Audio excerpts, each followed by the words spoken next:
So hello students. तो बेटा आज का हमारा टॉपिक है सेल्फ इंडक्शन।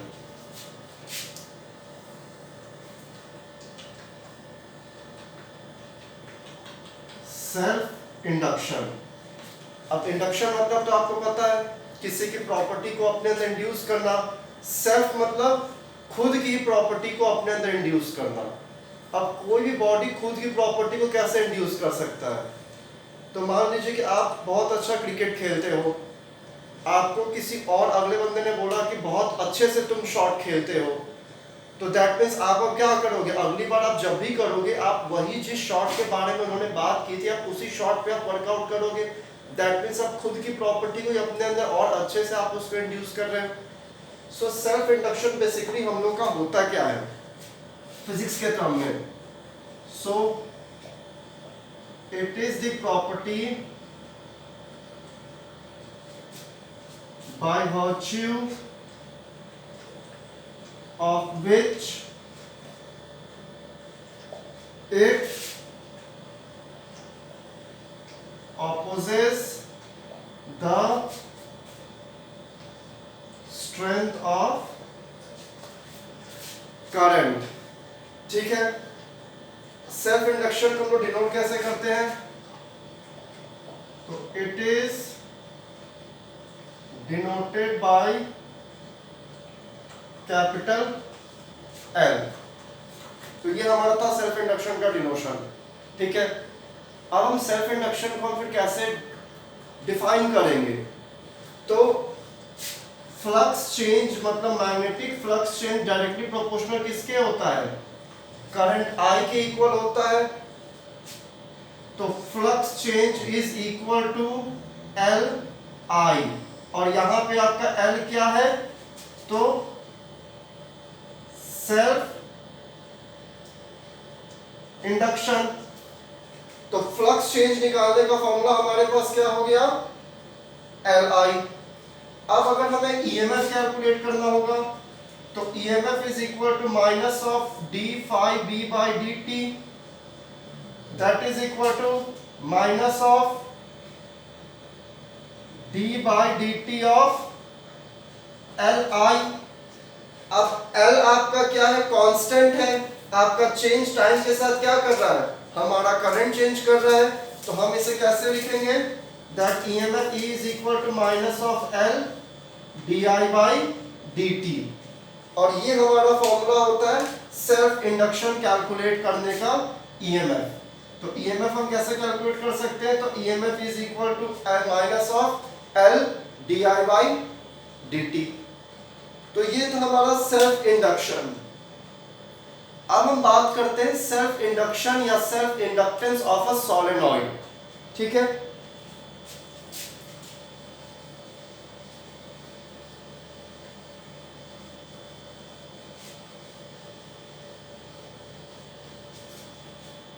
सो हमारा अगला टॉपिक इसमें क्या है? So next topic is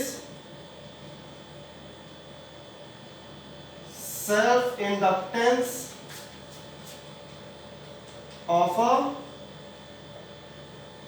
solenoid. कि किसी सोलेनॉइड का आपका सेल्फ इंडक्टेंस क्या होगा? सबसे पहले हम लोग क्या काम करते हैं कि हम लोग एक सोलेनॉइड लेते हैं।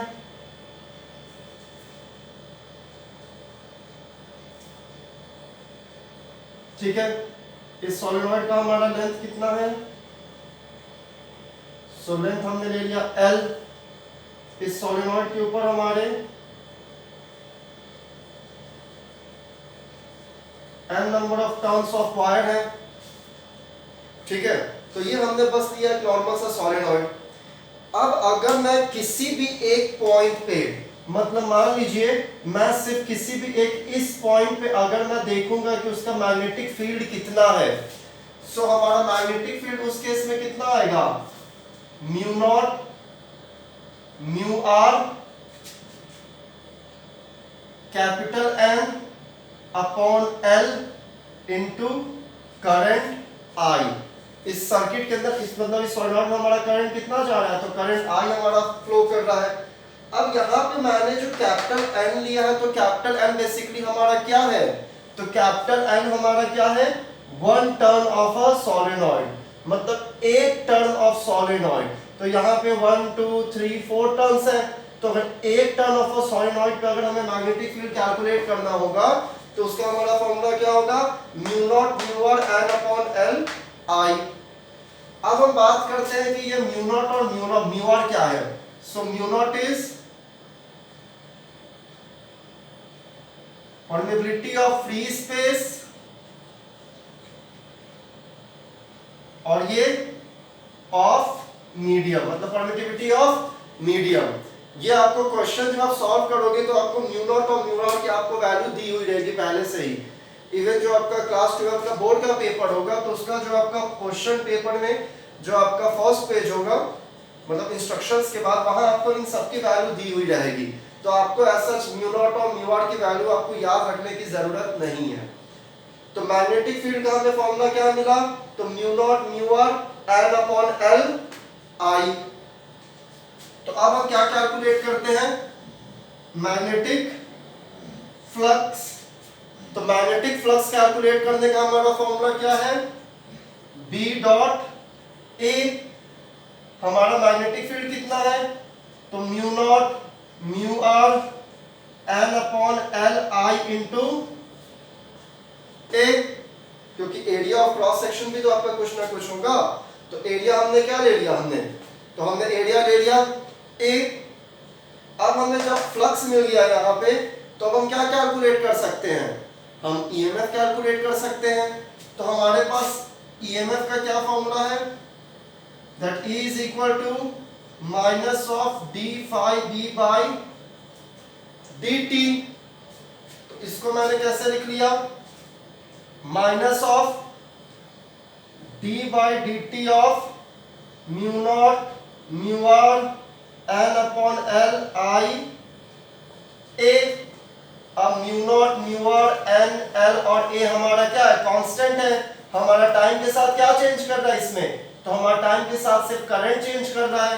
तो ईएमएफ हम कैसे लिख सकते हैं, that EMF is equal to minus of mu naught mu R N upon L, क्या लिखा सिर्फ मैंने, N upon L I, sorry I नहीं, एन अपॉन एल ए और D I by D T.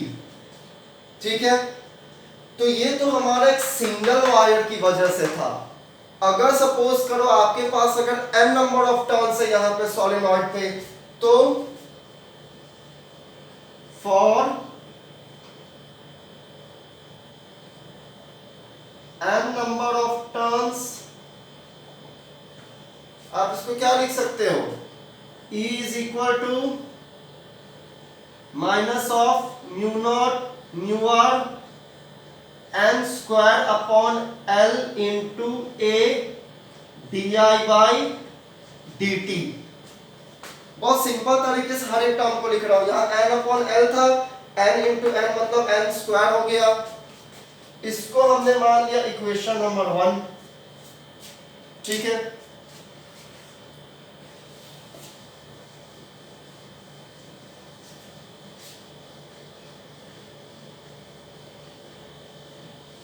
तो अगर इक्वेशन नंबर 1 को अगर मैं लिखूंगा तो हमें वैल्यू क्या मिली है यहाँ पे, तो E is equal to minus of mu naught mu R N square upon L into A D I by D T. हमें यही वैल्यू मिली है जिसको हमने माना था क्या, इक्वेशन नंबर 1। उसके बाद हमें पता है we know that E is equal to minus of L D I by D T. इसको हमने मान लिया equation number 2। Compare equation 1 and 2। तो हमें क्या मिलेगा, minus of L D I by D T is equal to minus of mu naught mu R N square by L A D I by D T. Minus minus cancel out, D I by D T और D I by D T cancel out.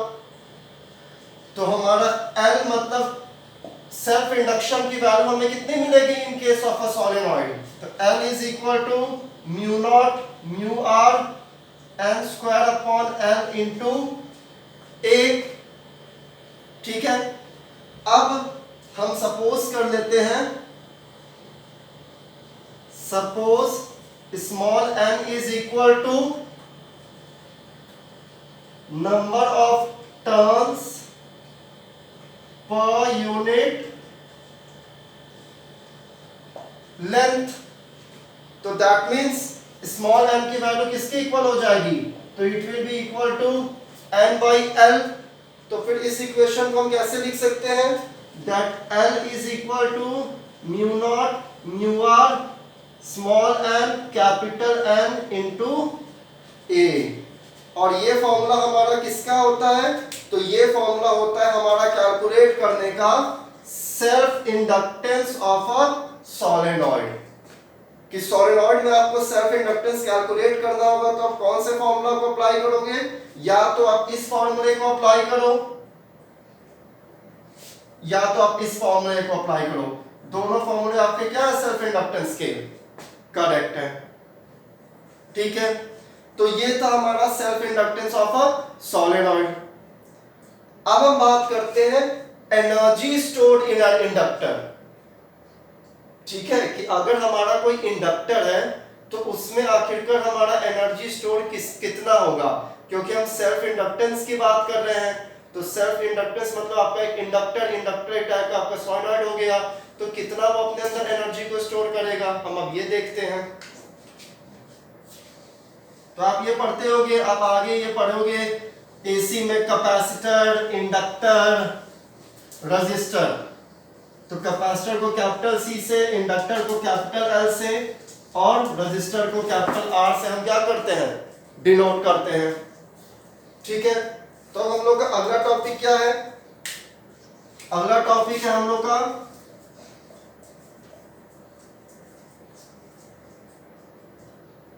Energy stored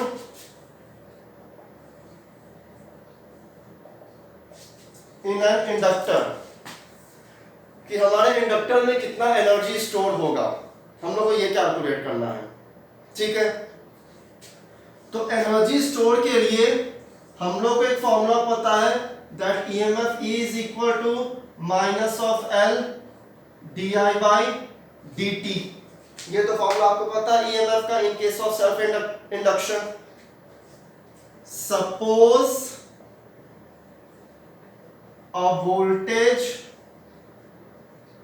that means EMF E dash is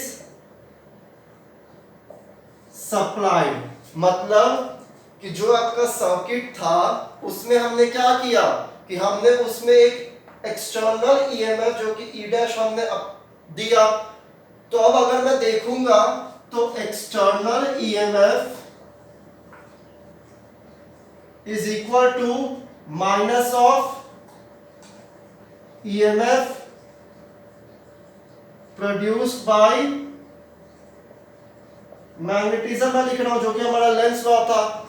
Lenz law में क्या था कि हमारा EMF किस direction में produce होगा? जब हमने एक बार मैग्नेट को जब हम आगे या पीछे की तरफ मूव किए या फिर जब हमने सर्किट को आगे की तरफ या पीछे की तरफ मूव किया तो हमारे गैल्वेनोमीटर ने डिफ्लेक्शन शो किया था। तो वो डिफ्लेक्शन तो हमारा किसकी वजह से आया था? तो moving magnetic field produces current.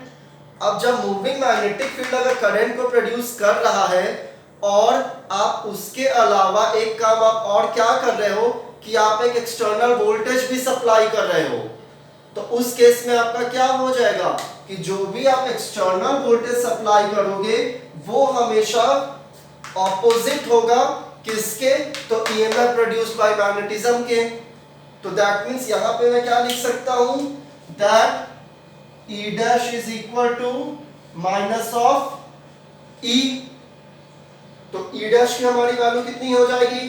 तो E dash is equal to minus of L di by dt which is equal to L di by dt। तो मतलब जब आपका नॉर्मली जो आपका ईएमएफ प्रोड्यूस हो रहा है सेल्फ इंडक्शन में, वो कितना प्रोड्यूस हो रहा है, तो वो हो रहा है minus of L D I by D T. जब आप एक एक्सटर्नल ईएमएफ को दे रहे हो, तो एक्सटर्नल ईएमएफ देने के बाद आपका आखिरकार सेल्फ इंडक्शन कितना प्रोड्यूस हो रहा है, तो ई dash is equal two plus L D I by D T. तो यहाँ पे नेगेटिव साइन, यहाँ पे प्लस साइन, तो यही हमको बताता है कि ये जो ई डैश है it is in opposite direction to EMF, action reaction law, Newton का तीसरा लॉ। ठीक है, तो ये हमें ई डैश मिल गया।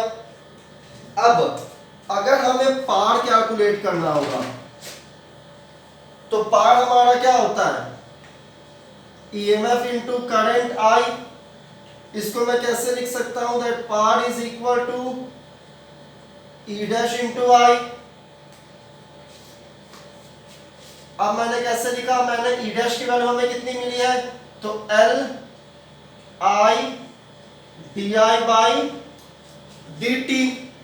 ये हमारा क्या हो गया, ये हमारा पार का वैल्यू हमें मिल गया। दैट मीन्स जो हम एनर्जी स्टोर्ड इन इंडक्टर निकाल रहे हैं, तो हमारे पास एक ये फॉर्मूला तो आपको पहले से पता है कि आपका ईएमएफ प्रोड्यूस कितना होगा ड्यू टू मैग्नेटिक फील्ड। ये हमारा क्या है कि जब हम एक एक्सटर्नल वोल्टेज से मतलब एक्सटर्नल बैटरी से जब हम एक ईएमएफ को सप्लाई करते हैं, तो उस केस में हमारा ईएमएफ कितना आता है। और अगर आपसे पूछ ले कि आपका इंडक्टर में पावर कितना प्रोड्यूस हो रहा है, तो हमारा पावर कितना प्रोड्यूस हो रहा है, तो L I D I by D T. तो यहाँ पे हमें बेसिकली दो फॉर्मूलेस मिले, ये फॉर्मूले तो आपको पहले से ही पता था। अब हमें निकालना क्या है, तो हमें तो एनर्जी निकालना है। हमें क्या निकालना है, तो हमें एनर्जी निकालना है। तो एनर्जी निकालने के पहले हम लोग को तो वर्क डन निकालना होगा, क्योंकि जब आपने क्लास 11th में जहां पे आपने पढ़ा था वर्क, एनर्जी एंड पावर, तो सबसे पहले आप क्या निकालते हो, वर्क निकालते हो। और जब आपको वर्क डन मिलता है तो हम एनर्जी को कैलकुलेट करते हैं। एग्जाम्पल, आप बिजली बिल जो आपका आता है, तो बिजली बिल आपका आता है कि आपने इतना एनर्जी कंज्यूम किया। तो जो आपने एनर्जी कंज्यूम किया है एक महीने में, तो वो आपका एक टाइप का वर्क डन है कि आपने एसी चलाया, आपने रेफ्रिजरेटर चलाया, आपने लाइट चलाया, बाकी सब कुछ आपने किया। ठीक है, तो अब हम निकालते हैं work done.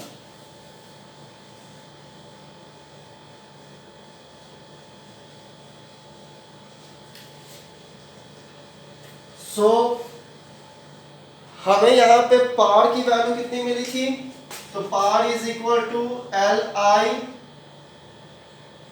D I by D T. अब हम वर्क डन निकालते हैं, that means D W by D T.